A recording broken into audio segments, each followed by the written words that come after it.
the number one pick in the NBA draft being French.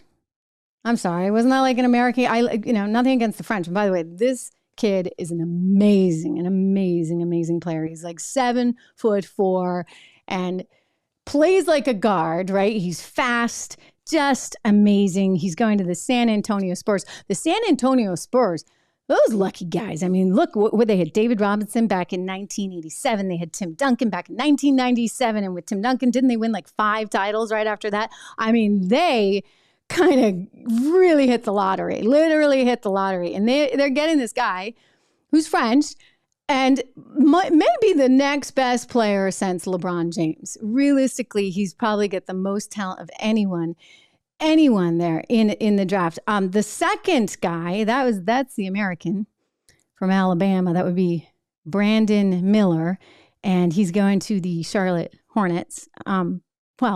Brandon Miller has had quite a bit of scandal around him because there are all kinds of allegations that he actually provided the murder weapon for a young woman who had a 5-year-old child, and I guess his friend polished her off. I mean, just horrible story. Anyway, that would be the American guy, the number 2 pick.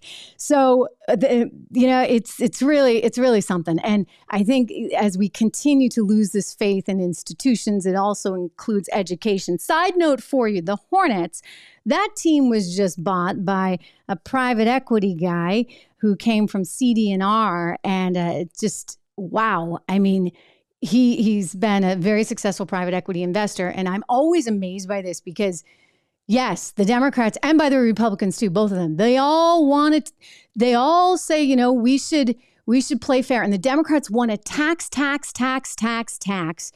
everyone. That's the latest, by the way. There was a new report from the Joint Committee showing that everybody's taxes are going to go up, even though Biden said nobody over $400,000. Well, that's actually not the case. And we can get into that actually next week with Stephen Moore, the economist, good friend who used to be the economic advisor in the Trump administration. He's going to be on the program on Tuesday. So we'll dig into some of that. But what I just wanted to point out was the private equity investor that had the oodles of money to buy the Hornets, he gets taxed at a rate lower than a New York City cop. Like, that's fair, right? And I don't see the Democrats doing a darn thing about that one. That's a private equity, so-called, I call it the fat cat tax loophole, but it's called the carried interest tax loophole that is just a total joke.